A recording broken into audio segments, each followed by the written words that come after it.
Hey, Virgil. Greetings, my friend. It seems... well, it seems we both have come a long way. Thank you. Thank you for bringing me back.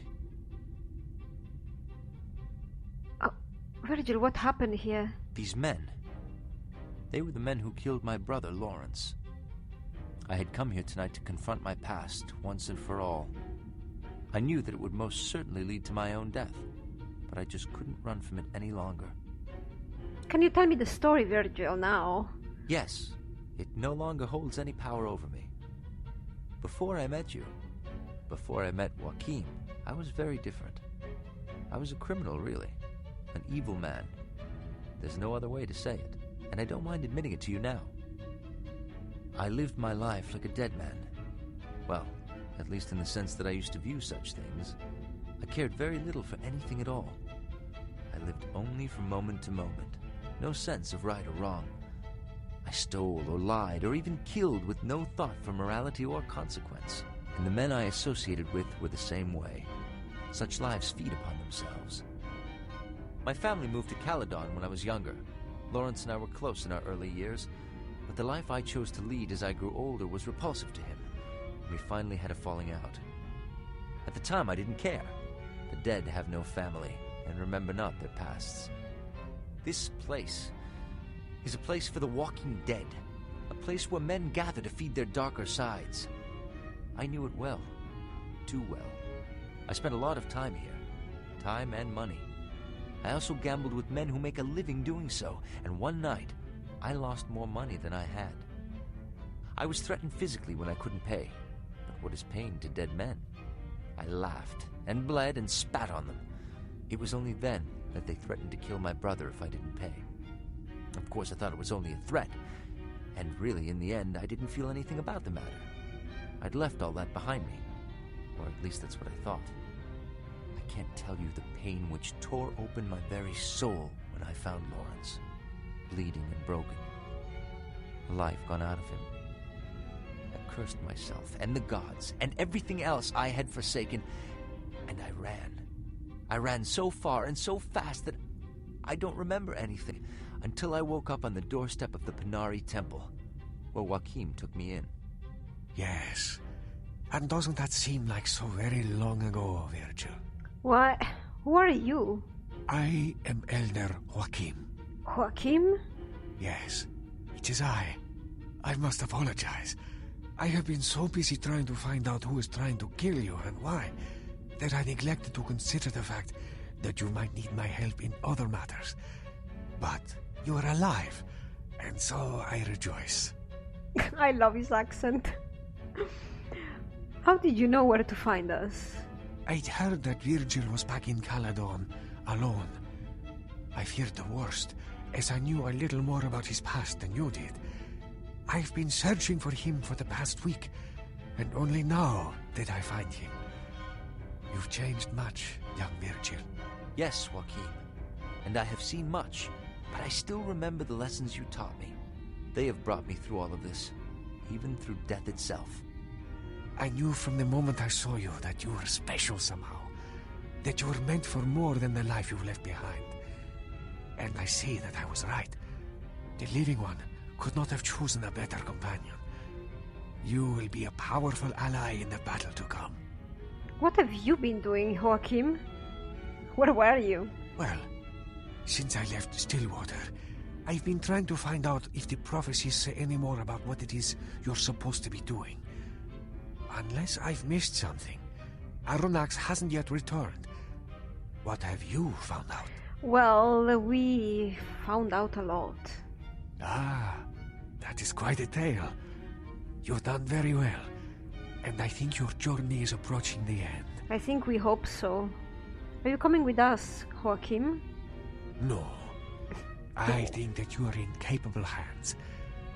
I am no longer needed here, but I'm sure I can find something to keep me busy. Good luck. May the spirit of Nasruddin be with you and guide your path. Farewell. Well, you could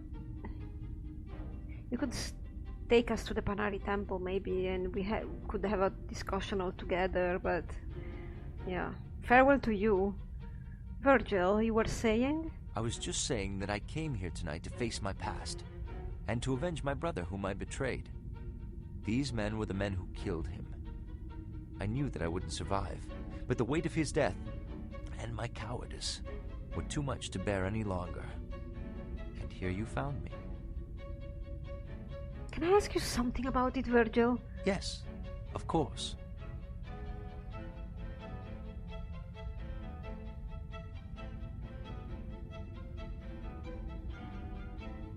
I don't know if Mr. Dixon would have helped him. Anyway, you should have told us about this. Maybe we could have helped. Maybe not help you killing them, but I don't know. Maybe we could have helped. I know you would have. But this was a journey that I had to make myself. This all sounds so bloody serious, doesn't it? This wise and introspective gibberish doesn't fit me very well. I'll do my best to put a cap on it. But it has changed me for the better. And I thank you once again.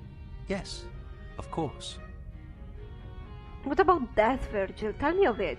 It was, well, peaceful, I suppose. I remember very little. I have memories of a grey place, warm, silent. There was no pain there, no suffering. And I remember feeling that it was boundless. A place that was no place, not a prison nor a punishment, but freedom without end. You sound as if you enjoyed it somehow. I did, in a strange way. You've no idea what it's like to let go of everything that constitutes our struggles in this life. Pain, greed, envy, guilt. It's liberating, even in its emptiness. I can honestly say that I wanted to come back, to finish what I'd began with you, but that a small part of me wanted very badly to stay. And I think that I carry that great place with me always. A small piece of death. Well, I suppose so. You were resuscitated. By the way, your death sounds great. I love it. Yes, of course. Was it worth it? Do you feel the weight? Do you feel that weight any less? Yes. Well, I saw Lawrence, you see. I saw him on the other side. We didn't really speak, but I felt that he was at peace. That he held no ill will towards me. That lessened my guilt. Allowed me to see that those choices I'd made were made by someone else. Another man. And that I had left that man behind. That's a little bit convenient. To say that something has been done by some other that's not you. Maybe you should embrace the fact that it was you. And just live with it. Yes, of course. Well, we are glad you're back. Will you join us again? Yes, of course I will journey with you. As your protector and as your friend. As if I've got a bloody choice. Aren't we all just pawns of prophecy? And something else. I'm not sure, but I think that something has happened to me as a result of all this. I may be better equipped to face Aranax when the time comes. Well, I'm glad, Virgil. Shall we go? Yes. Let us continue on. Good luck to you, living one. What is it that you want of me? What can I answer for you? What are we meant to do now? The Silver Lady told us that our answer lies with Nazridan. I do not think she was referring to you, eh? We should go to the Central Panari Temple in Caledon. Nazridan's remains are buried there. Yeah, you weren't there with us, Virgil, though. Let's pretend I just told you what happened. What can I answer for you? Let's go. By the way, Elder Joachim just stays there. Oh.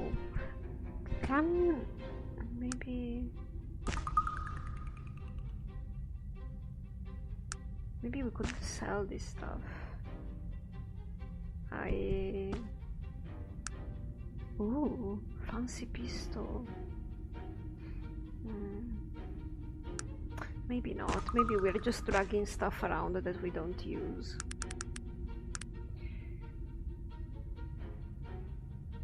Do they have anything better?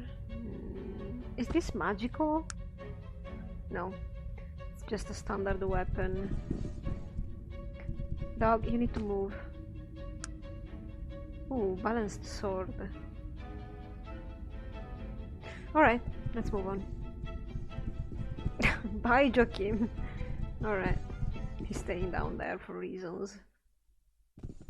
Oh, and we are again together, and we have solved the mystery of Virgil. The mystery that is Virgil. And now let's go straight to the Panari Temple. By the way, Virgil talking about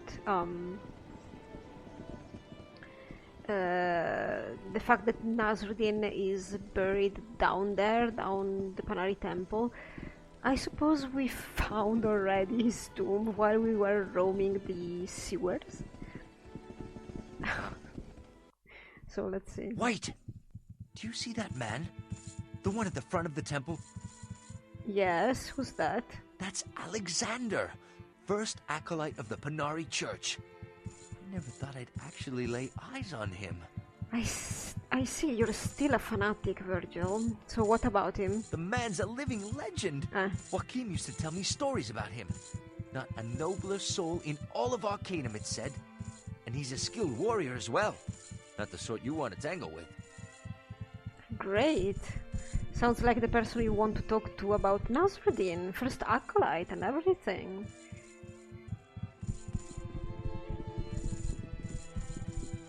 Hello. Oh, it's you. You've finally come. The blimp crash survivor. I saw your picture in the Tarant. I am Alexander, first acolyte of the temple. It's a great pleasure to meet you. What are you talking about? Do you have any idea what that means? It's you. You're the living one. It's a miracle. Let's not blow this out of proportion, yes? Out of proportion? This is an astronomical event. The return of Nasruddin, the final battle, the end of all we know, and the new beginning. The most amazing. Fine, I'm the living one. Do as I say and shut up. Of course, of course. Forgive my excitement, exalted one. We have waited for you for a long time. Yeah, why don't we keep this between us? Of course, but you must listen to me. We were warned by the High Priest to expect your arrival, and he told us to scorn you as an impostor. For some reason, he refuses to believe.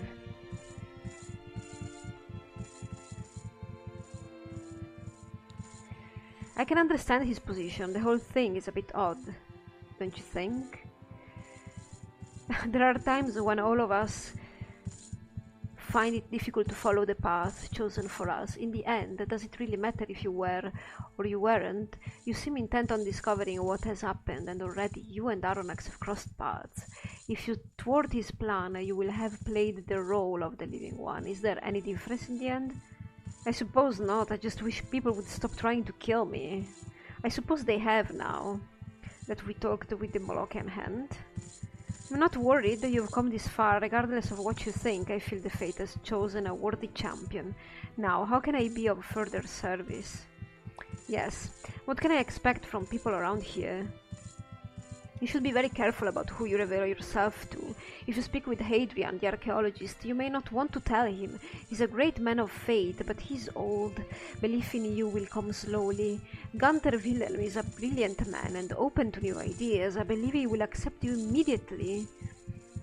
Well, thank you, I will remember that. A few more questions? Of course, honored one, I live to serve. What can you tell me of the Panari Church? What would you like to know?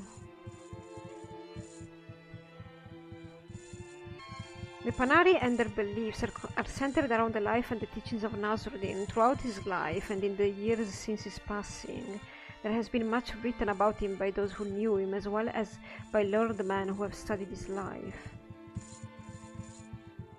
There's a statue in the courtyard. What can you tell me of it? That's a statue of Saint Manox, one of the early founders of the church. Of what importance is Saint Manox?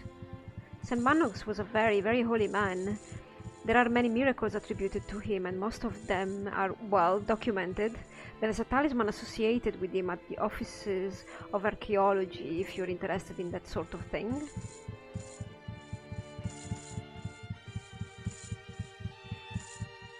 Wait, what do you mean he's a Sensian?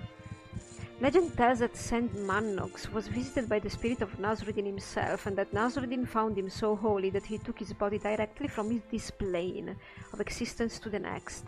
This has only ever happened once in all of our history, and so we remember him. Alexander gets a strange, far-off look in his eyes. Pride and a little sadness, it seems. Did anyone actually see this happen? There are signed confessions from two of the high-ranking church elves at the time. They both describe the ascension of St. Mannox in beautiful detail. You can speak with Gunther Wilhelm further about this if you'd like. He's the church historian as well as the most learned of us in the teachings and prophecies of the Arcanum. Well, I might do that.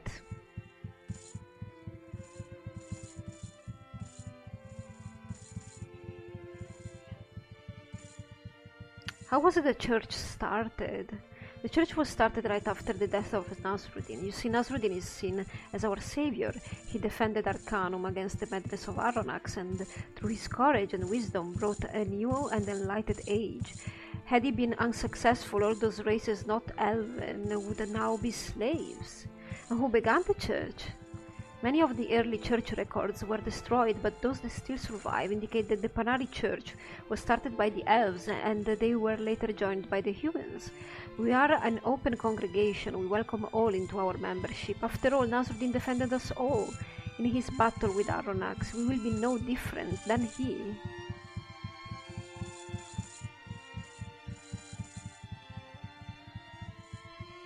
What can you tell me of Nasruddin? What would you like to know about him? Who was he? Nasruddin was a very powerful and wise elf who lived during the Age of Legend. As the leader of the Elven Council, Nasruddin was both the physical and spiritual leader of all the lands of Arcanum. For 1,000 years he ruled over the council, and the land prospered, and all was well. What happened? The coming of Aronnax heralded the end of an age for Arcanum, from the disbanding of the Elven Council to the death of our beloved Nasruddin. Who really was Aronnax? Aronnax was an elf on the original Elven Council during the Age of Legends. According to the histories, Aronnax was a very evil elf. He had personal interests in gaining control of the council and using it for his own dark ends. Aronnax taught that not only should elves rule, but that they should subjugate the other races. Nasruddin came to our defense. Where is he now? Aronnax was banished by Nasruddin and the council after a large battle near the ring of Brodgar. Aronnax had waged a war against the council. It is speculated that he had tried to wrest control of the council from Nasruddin for his own purposes. Nasruddin died from wounds he received in that battle. Okay. You say he was banished. What does that mean? When someone is banished, they are sent to what is known as the Void. Can you explain the Void? Well, my friend, that is an area of some debate. Many say that the Void is an actual place, a plane of existence, where the evil pay for their transgressions for all of eternity. Others say that the Void is merely a state of unbeing, not a physical place. What is known is that when someone is banished, they are no longer here and they cannot come back. How is that different from death? Death, as proven through magic, is sometimes a temporary state. Entities can be resurrected, there is no resurrection from the void. Banishment was a permanent solution, a punishment of the highest degree. It's never done anymore. There are those who believe the knowledge of how to do so has been lost forever.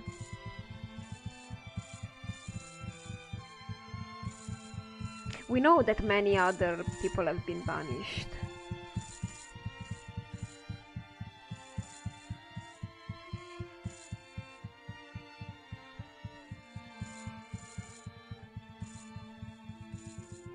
What can you tell me about Nasruddin? What would you like to know about him? What of his teachings? What would you like to know about them? What is the essence of Nasruddin's teaching? Nasruddin was an ardent believer in elven philosophy. Elves feel that everyone and everything have their rightful place in the world. that this reality is formed through the combined experience of all forms of life. Good and evil rarely play a part in how elves view the world. So what might be considered evil? Evil, in the most basic terms, might be described as something which disallows the progression of the natural order. I suppose it's a grey area, but you might say evil is anything diametrically opposed to elven philosophy. Yeah, but elven philosophy is grey. To which I might say even those things have their place. It is said that single elven philosophical debates spanned literal decades. You can see why. It's said. Any scriptures that you study? There are many writings we study, but the most important book in the Panari religion is the Arcanum. It is a collection of what are considered the most representative teachings of Nasruddin, as well as some prophecies that were made in the early years following his death.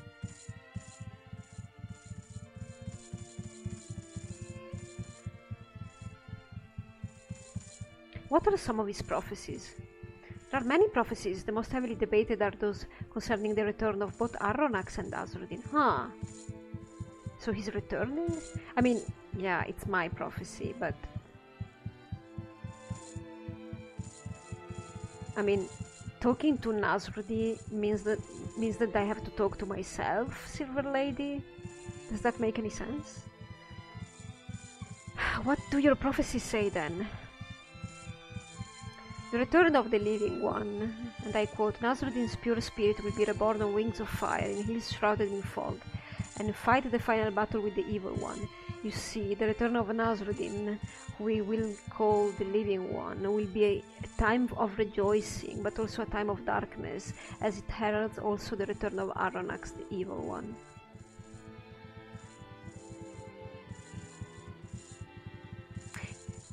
Yeah, Arronax was banished, and that is permanent.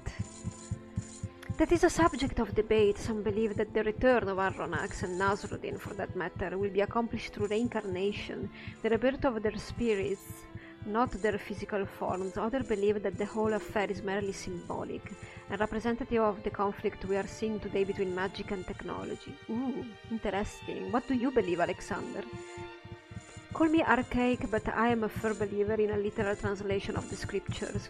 I believe that both of them will be embodied, and that a war will be waged here, in this existence. I, for one, will be ready for that conflict.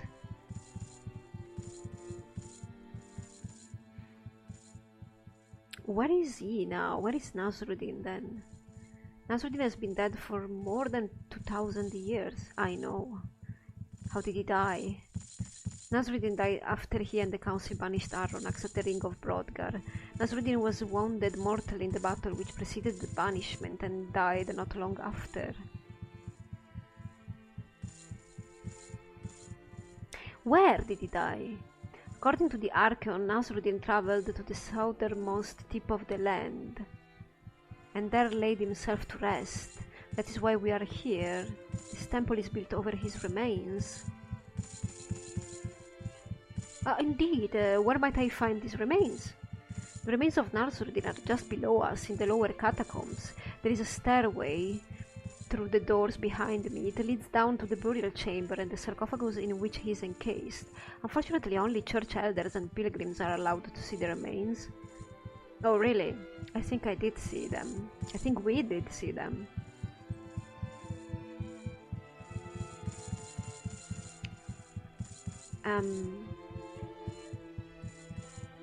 I think we're done here. Anyone else have ever been banished? Gorgot, the Bane of Kergan, and Krakatur.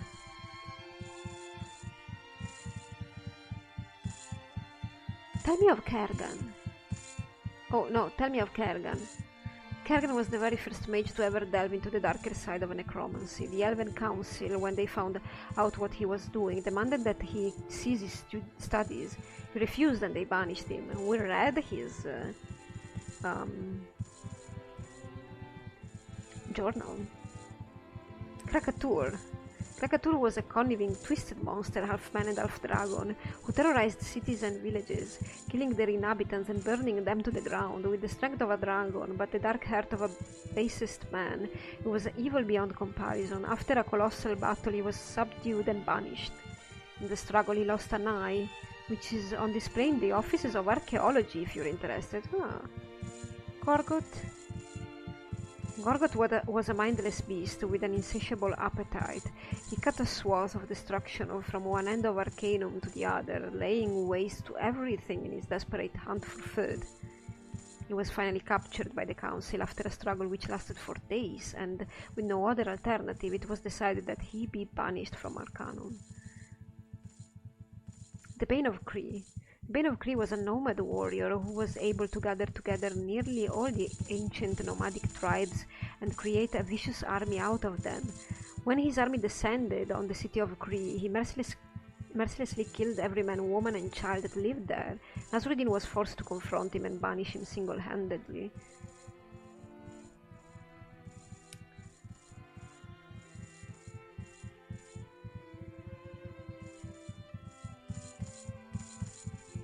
Okay, I think we know enough. This door is locked. I thought I could go back now. Hey. Hey you.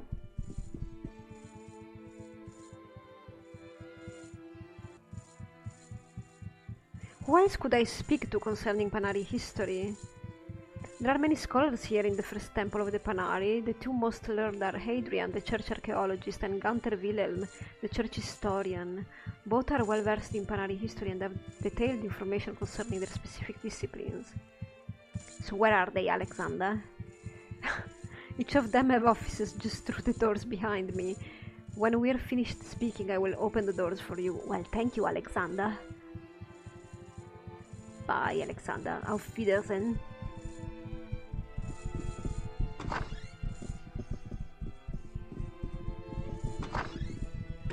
Okay.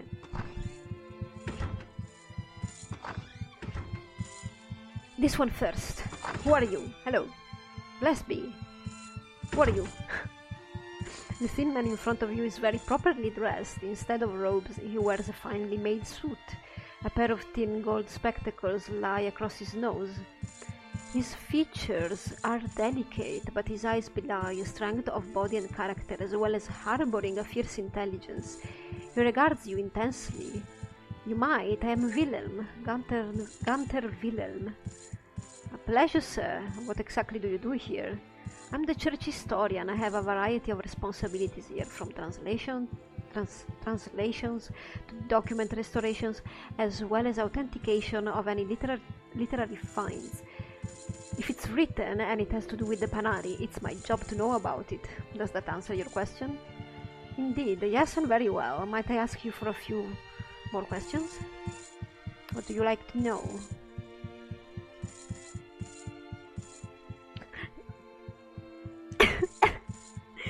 Oh my god, the game is taking into account the fact that we already discovered Nasruddin's sarcophagus. Tell me about your work, please. What about my work are you interested in? I had some questions about St. Manox. I did. But did you want to know about St. Manox? Do you believe in the Ascension, Gunther? There is no doubt in my mind that Manox was a very holy man. My belief is an inconclusive set of circumstances does not invalidate that fact, regardless of how that might reflect on my own faith. But I've heard that there were eyewitnesses to the event. There were 2 eyewitnesses to the ascension of Manox. One was an elf named Randar, and the other, what was his name? Kanwa, I believe. Their accounts of the incident were almost exactly the same, and both were beautifully written. What else do you know about him? Almost all of the records concerning the life of the great saint have been lost over the years. Very little is known about him, or what he did before he was taken. Of course, there are the usual insubstantial accounts of miracles. And of course there's Alexander. What do you mean? What does Alexander have to do with him? You haven't heard, he almost never speaks of it. The man has enough humility for all of us. Alexander is a direct descendant of Manox. His family has held the position of first acolyte for the last 1,500 years. Huh. I didn't know that. That's quite a legacy. Yes, it is, and there is no better man to bear it. Alexander is a saint in his own right. There are few men I respect, my friend. Alexander is a noble soul. Do you know anything of him? No, tell me of him. Alexander hasn't always been with us here at the temple. You see, the first acolyte's role in any Panari temple is as a spiritual leader and warlord. Symbolically, he is to assume these roles, just as Nasruddin did so many years ago. Most acolytes go into this very lightly. They might entreat the local constabulary to train them in basic combat techniques. Not so Alexander. What did he do? Alexander left us for 10 years and studied with some of the most feared and respected masters in several of the combat disciplines. For his pilgrimage, he traveled to the Vendigroth Wastes and lived there alone until he thought himself ready to assume his post. He is dedicated. If you know nothing of the Wastes, know this. There is no more terrible place in all of Arcanum. So he is a skilled warrior. There is not a more dangerous man in all of Caladon, and is very well versed in 2 or 3 of the magic colleges as well. As are all of us who are Panari elders, the temple hasn't been in safer hands since it was in those of the great saint himself.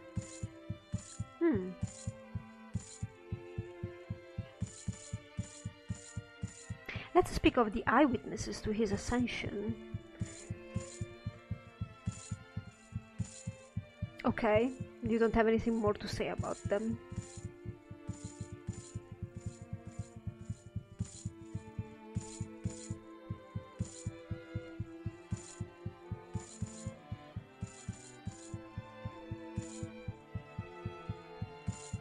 Could you answer a few more questions about your work?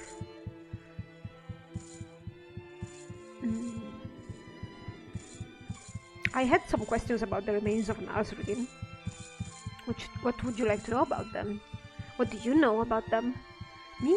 I know very little about them, save for the documents we have associated with their discovery and a few research documents about the sarcophagus itself.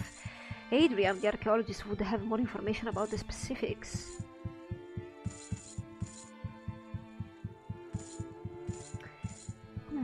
Do you think that they are authentic?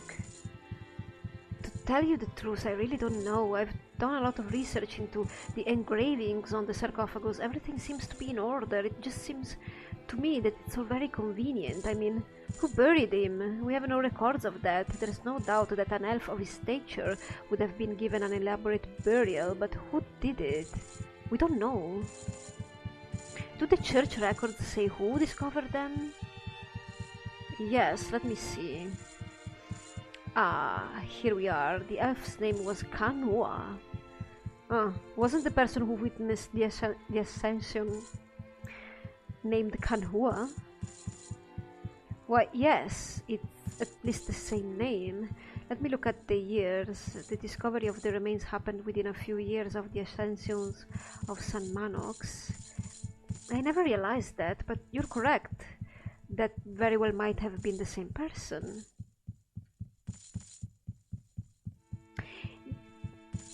Don't you find it strange, perhaps a little convenient? You're very curious about this whole affair, my friend. What is your real interest in this? I think we can be open with him, right?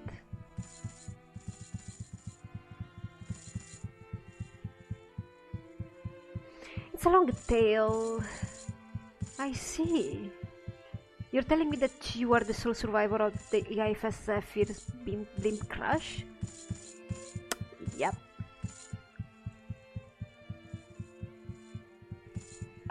I was wondering when you were going to tell me. I've been looking for you for a long time, you know. The rumors abound, and we'd heard you might come calling. I'm so very glad you've decided to put your trust in me. Yeah, thank you, Gunther. I really need to see those remains, apparently.